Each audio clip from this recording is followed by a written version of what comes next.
sports betting is going to happen sooner than later. When's the earliest in your mind that Capital One Arena could be part gambling parlor?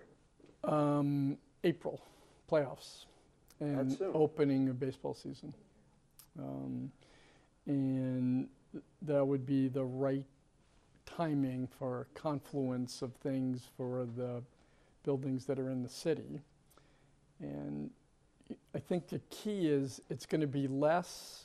When I hear gambling, Mike, I think of cocktails and it's dark and there's one guy at the bar and it's a little bit seedy. Yeah, you got Paul Newman and Robert Redford in the back running the numbers. Right, and I said there's not going to be cocktail waitresses. There's going to be Apple Genius Bar. So you have to teach people about big data and interactivity and how you interpret the data and what kind of bets that you can make, what fantasy gaming is, what prop betting is. And so I view it as it's like teaching people day trading. It's very analogous to Wall Street. And it's the best thing that could happen if your focus is on the business.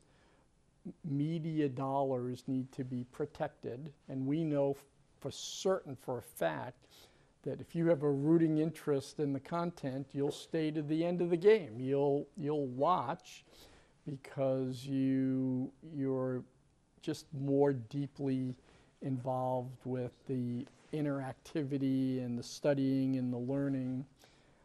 It's why CNBC has a small audience and that's turned on 8 hours a day, and it's more valuable than NBC, the network, is.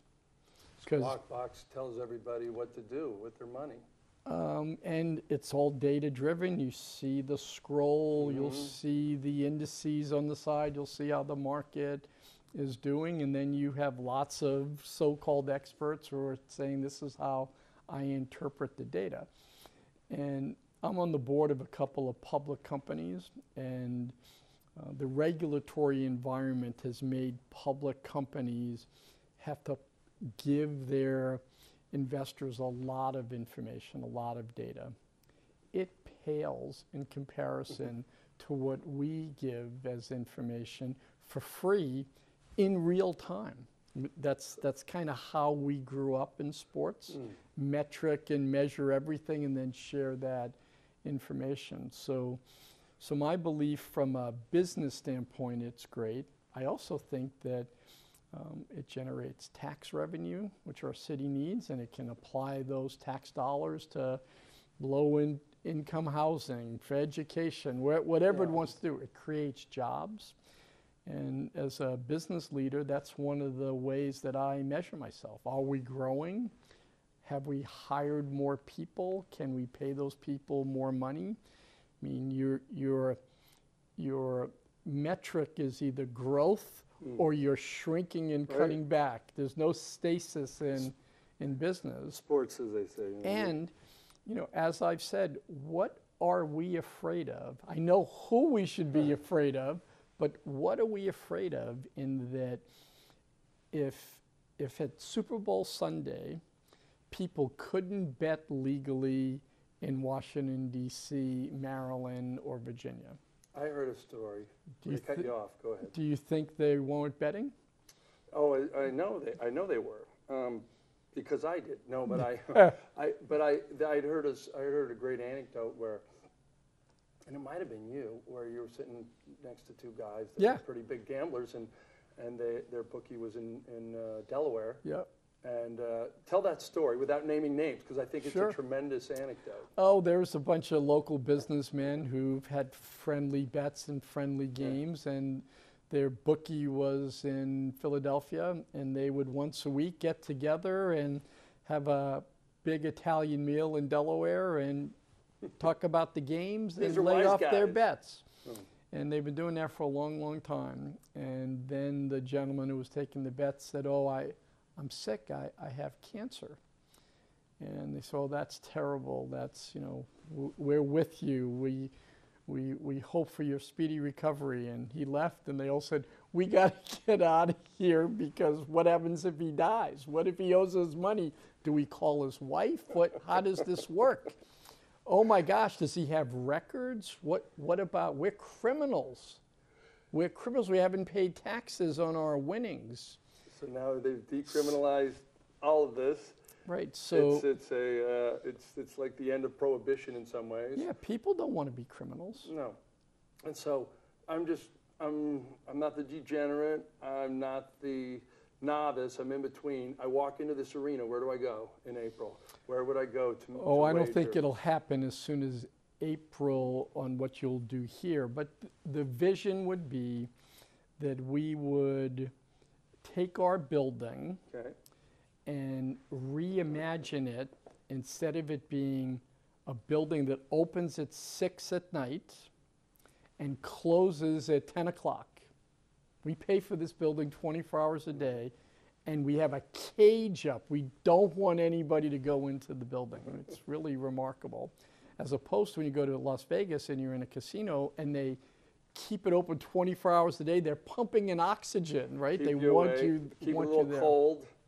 No windows. You don't know what time it is. No clocks. So we would like to reimagine the arena and take a big piece of real estate and then partner with someone who is great at developing what's called a sports book, but then the environment around that, someone who would construct and build a beautiful restaurant with fine food and high fidelity of bandwidth to deliver the information, and lots of big screens, and would subscribe, and you'd be watching rugby games, and there'd be soccer games, and there'd be tennis matches.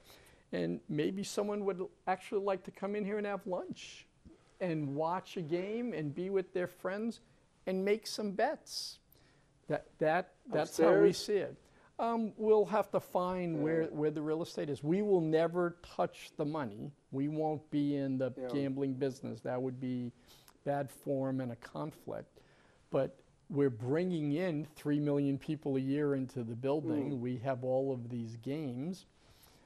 I don't think we would do anything around the NCAA and students. It would be on professional athletes. And they're being highly compensated as it is. Yeah. And, when you look at the metaphor of what's happened in Europe, I think of the top 20. It was amazing. I went to the museum. Yeah. And they had nothing on hockey. And I talked to Gary Bettman, our commissioner, and Gary came down, and both Gary and Willie O'Ree were brought into the Hall of Fame at the same time. Yeah. And they went and visited the museum, and the museum now is going to do some kind of homage and recognition of that great achievement. And some friends said they wanted to make a film. And so Sheila Johnson and Earl Stafford and I signed up as producers, and we're almost done with the movie, and we'll have a film out that tells the story of the first African-American player and what he went through. He, it's a cliche, but he's our Jackie Robinson, but still living and can tell the stories of what society was like, and especially in what was an all-white sport, and he was truly the trailblazer. Well, and also too, the worst thing they said after Obama was elected was, we live in post-racial America. No, we don't. Like the whole thing with Joe Ward, do you remember that? In Boston, after he scored the goal, and Devontae Smith-Pelly, even the things that he's gone through. Yep. It's amazing. And they're great, great players, great, great teammates, and have been happy with the ferociousness of teamwork and protection, and this is unacceptable, that all of the players have stood up for, as well as frankly all of us in ownership and in management. And we just had that incident where the young kids, which was shocking to everyone, were called things that are unacceptable. And the players rallied around their teammate. And then John Carlson and Devontae reached out to him, and they came here and spent a whole bunch of time. And it was very, very moving and instructive. But also, it's just one of those reminders, because you go, how, that can't happen now. Yeah. And you see it like right in front of you. And so you can imagine what it must have been like for Willie O'Ree. That's a great document. What's it going to be called?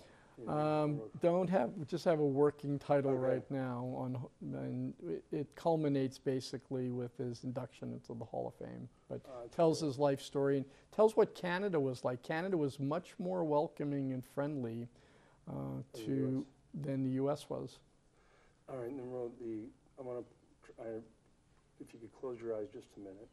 All right, I'm going to put you in a space where, forget about everything that's happened this season, Wizards, Caps. Okay. You're at the Stanley Cup, final, Game 5. You go up 4-3, 7 minutes left. Lars Eller scores. I want to say there's a time between about 5 minutes you have to go down to the ice, right? Yes, that was. So what's that like? Because you can't see, you don't know what the score is. It was. You could describe that. Surreal on many fronts, because you're really excited. You're with your family, and then someone from the NHL comes and says, we have to bring you, in case you win, down to the runway to go to the ice. And this gentleman from the building, and it was their first year of owning a hockey team, we took the most leisurely, slow walk. And then we got into an elevator with fans who were leaving while we were, up 1 goal with about 4.5 minutes. Can you look at a left. TV at all? Nothing. Couldn't hear. I mean, it was surreal. And then finally we get downstairs, and they've dressed some of the players who were in suits, because they said, you'll come out on the ice to get your picture taken. And I had my first bout of fake news. And it was really an unbelievable experience. There was an issue with the timer. I don't know if you remember that. Yes. And they called the timeout. And I'm downstairs with Dick Patrick. And on NBC, they go to a live shot of my wife and me and Dick Patrick. And my wife is holding my hand, and Dick is working on his beer, and the announcer says some nice things about us. But I'm downstairs, and there's 100 people watching it on TV, and it was, how could this be? And all of my friends, I start getting texts and calls that, hey, I just saw you on TV, and I'm downstairs. And you go, that's how editing works. It was so seamless and beautiful, but I couldn't be in two places at one time. The last 49 seconds, when they got the timer back on, lasted a lifetime. Are you thinking about all the tough postseason losses? Or were you just thinking like, just hold on, this is the moment? I was thinking about what was happening in Washington, D.C. and what the fans, I really miss not being there. I mean, you just knew there was like 50,000 people in red screaming and hollering. And then, and so just, there was a sense of relief. I think what happens when you are in the business for a long time, the joy of winning is strong, but the pain and fear of losing begins to get stronger. So there was this gigantic sense of relief. And then it becomes surreal, because you're out on the ice. What do? You hug your son? Who are you with at this point? I was with my son, Dick Patrick, and the players. And it's remarkable because you've seen the scene play out for everybody else. And now you're in it. And you do have a couple of those moments of, Alex is going to give me the cup. It's like, what am I supposed to do? That's crazy. Am I going to be able to carry it? I'm on the ice. Am I going to fall? I mean, you just had these really random feelings. And I would say that night was an unforgettable experience. Yeah. But we were emotionally spent. Cry? I cried my eyes out, yeah. And I cried for all of the players, all of the coaches, all the fans, all the disappointment that we had. And I never wanted to lose faith. And, you have self-doubt. Do we know what we're doing? Can we ever get there? And you also don't want to be labeled, and I never wanted Alex to be labeled. I didn't want him to be Charles Barkley. Yeah. I wanted Alex to take his rightful place in history. And that was removed. I mean, he was equally as relieved because that was the only thing left on his resume. And now the beast has gone someplace else. They'll find someone else to chew on, although I'm sure there's someone will say, well, now let's see you repeat. The challenge of repeating, I know how hard it'll be, but it doesn't feel like it's sucking the life out of us, right? It's like just winning once. It's a challenge, and it's a fantastic challenge. But once you're relieved of that, can we ever do it? It just makes the journey more meaningful, but also you believe it. You believe that you can achieve it. To me, the big moment was at the parade. We were real busy. We were doing charity stuff. We're bringing the cup to hospitals, and then we saw some of our sponsors, and our family all came in for photos. And then we were hustled in the back, and it's Washington, D.C. We're like too cool for school. We arrive late on things. Sometimes we don't show up. And I said to my wife, what if they throw this party and nobody comes? Because we came around like near the Kennedy Center and went by the Lincoln Monument, and then we turned down Constitution Avenue. And I couldn't process what I was seeing because there were so many people, and the vibe, the energy was just so uplifting, and it was as far as the eye could see. And people had signs, and it just reminded me when I was a kid, one of the indelible moments of my life was my dad took me to the New York Jets Super Bowl parade. And how'd your name is Beat the Colts? Yep, and I was just on my father's shoulders, and I can close my eyes and bring that up. And I became really, really intent as we were going down with Alex and Nick and Brooke saying, look at the kids, wave to the kids, because they'll remember that image and they'll tell their children about it, they'll tell their grandchildren about it. This is one of those days that lasts a lifetime, and it's almost like in service to the community to do that. And so the parade to me was, let's do that one again. If you had to go back 20 years, you've owned at least one team and became principal owner of the other one. If you had to go back 20 years, what would a Ted Leonsis now tell a younger Ted Leonsis about? What would you have gleaned in 20 years? I'd say that you have to stay true to your own beliefs, and it's easy to, especially as time went on during those 20 years, there's just so many opinions, there's just so many pixels, and you got to admit, Mike, no one knows nothing. You're right. And so those pixels the advice that you get, there's so much of it, it's nullified itself. You can't hear it. And so what I would say to myself is have a strategy, have a vision, set the budget, hire great people, let them execute it, and know what victory is.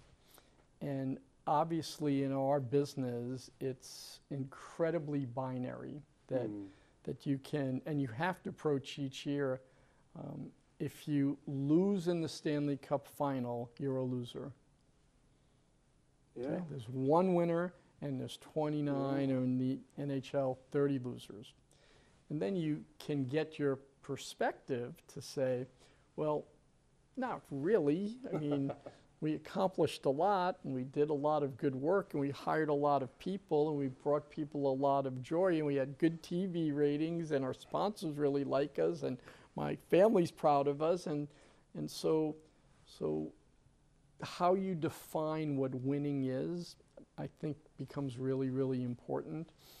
And the one thing that I would wish for is that I enjoyed the winning a little bit more than the fear of the losing, because this isn't a dress rehearsal, and I'm really enjoying things. To do it now on the Wizards, to do it now on the Mystics, but to have a championship and bring the community together and be able to say with definition, and I chose my words carefully when I said we've always had the world's greatest fans, and now we have the world's greatest hockey team. End.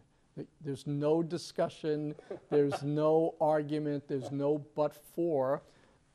Best fans, best hockey team, next story. We go to the Wizards. You'd said that you wanted to go to the Eastern Conference Finals this year. That was important to you, and even a week before Otto was traded, you said you didn't want to trade him. Did John Wall's ruptured Achilles tendon just change things on both counts? Did you start to reevaluate things now, or do you still hold those? Yeah, and I feel terrible because I read the other day that Otto felt that we had lied to him, and I understand that. We did tell him we weren't going to trade him. We were going to keep our core together. We actually had some other things that we were going to do, and another trade that would have kept the core together and given us flexibility. Who would have been? I mean, can you reveal that at this point? Yeah, I shouldn't do that. Okay. But man plans and God laughs. Yep. and then we got the call on John, and that really was one of those, you feel immediate sympathy and empathy for John. I also knew what John was going through at home. His mom was ill, and he just had the birth of a baby. And so that's a lot of emotional things happening at one time. But all of a sudden it was, we need tools to be able to sign some additional players. We need the flexibility now, because how are we going to enter next year with an incomplete team? And John and I have spent a lot of time together. He honestly is in a good frame of mind. He will have missed, if you think about it, 2 out of the last 3 years. Missed half of last season, half of this season. Certainly will miss half, but perhaps all of next season. And so we have to create a new identity for the team. And we have to look at what's available in free agency, what assets do we have, and how can we make trades. And frankly, Otto is fantastic. He's a Georgetown kid. I really respect him. I respect his family. Yeah. He was averaging 13, 14 points a game. But this was a business decision. Yeah, but it was also a basketball decision. Right, a basketball decision. We didn't have enough depth on the team. Yeah. We brought in 2 young players, both who were averaging 13, 14 points game, and we just thought that maybe that was a little bit of a change-up. We'd get a good look-see at both of those players. We can make some decisions in the off-season, and it got us out of a contract to give us some optionality on things we need to do in the off-season. And you trust Ernie. You trust Ernie to do this because he's become a target, almost like Bruce Allen's become a target. Yeah, I think that's unfortunate, but I think the fans are appropriately upset with us because we didn't meet any of our goals. And are you going to go forward with him after the season? well, let's see how the season turns out. Yeah. You know, every year you articulate what your goals are. Yeah. In fact, yesterday I sent, before the game, I sent Ernie an email and said, hey, we can still meet our first goal. We have Which 24 wins. There were 26 games remaining. I said, if we win out, we can get to 50.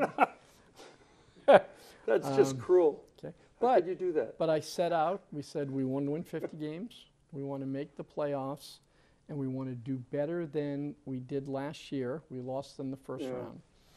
And so you can't, as a leader, tell your organization, the coach, the trainers, the ticket takers, the players' family,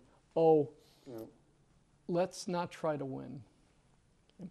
Not only is it the wrong messaging and leadership, the league will fine you. You're not allowed to tank. Okay, you can't go to your fans and say, "Hey, come here. We're not going to play our best players. We want to win every game." That's a cultural thing that we have to make sure that we try to win every game with whatever cards we're dealt. I mean, there was one game I found a chart of what we thought our rotation would be, and it was, you know, Dwight Howard in the middle, and we thought that would be an upgrade from Gortat, and it was Keith and John and Brad and Otto. And Otto was out. Well, Otto was hurt, and Keith was hurt, and John was hurt, and Dwight Howard was hurt. But I said no excuses. Yeah. And that again is a cultural thing. Hey, I'm sorry that 4 of our 5 starters aren't playing, but we don't get a free pass. Yeah. And we have goals, and we have to go meet those goals. And then the last one, I'm just curious, as I remember, your dad was a waiter. Yep.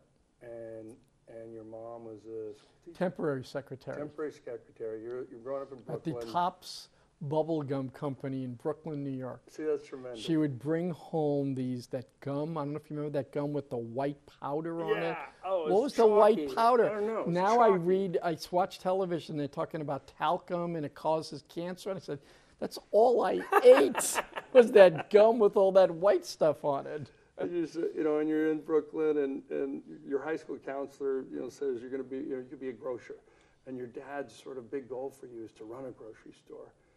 Now you're like living in a, Joe Kennedy's old house, a huge estate in Potomac, and you have this life that nobody could imagine. What would your dad say, or what would your mom say? Well, my mom never saw any of it. She died. She actually, and I told this to John, my son was born in October of 1988, and my mom died first week in November. So she was in the hospital. She came out. She held Zach in her arms. I have one picture of them. Then she went back in the hospital and passed away. My dad got to see some of it, and my dad would always, we'd go to a game and then we'd go home and he'd say, how you doing, son? I said, it's going great. He goes, you sure it's going good? I said, no, it's going great. Do you need any help? And I said, what do you have in mind, Dad? And sometimes he'd give me a card with like a little note and a fresh 20. Fresh $20 bill. And that's my dad. You could have given him 100. And that's great. And so my the one thing that having great parents, it teaches you, like, is unconditional love and unbelievable confidence that you can do whatever you want. And because the families came from Greece, where there was nothing. I mean, they came here as refugees, basically, and worked in mills before there was OSHA. Everyone was dying of cancer, and they literally worked in mills, stirring up the dye, in the vats, and that would dye the shoes. But their fundamental belief that America was this unbelievable land of opportunity, and that if you worked hard and you were at the right place at the right time, and you put in the work, that good things could happen. And so, I mean, I know how lucky I am to have been at the birth of the personal computer and be at the birth of the internet, but I worked pretty hard too, and so I'm self-actualized about the opportunity, but it couldn't have happened anywhere else. And now we're moving for a next generation where the next participants in these new industries probably aren't going to be from America. It's probably going to be in India and in China and the like. And so I count my blessings every day. That's why I'm very, very focused on giving back to the community. I really would like to have my T-shirt motto, he left more than he took. He helped save Fort DuPont. Well, Fort DuPont, it's the community has done it. I mean, we've tried to help. The city has tried to help. We just did this GoFundMe page. I'm very proud of the community. We got almost to $500,000 really fast. But what it really did was it showed the mayor, it showed the city that their initial idea of being very, very supportive of Fort DuPont was still worthy of the city's consideration. And we'll continue to help. And my belief is that the people in Ward 7 and all the young people that want to learn how to play hockey will be able to do it in a greatly enhanced new arena.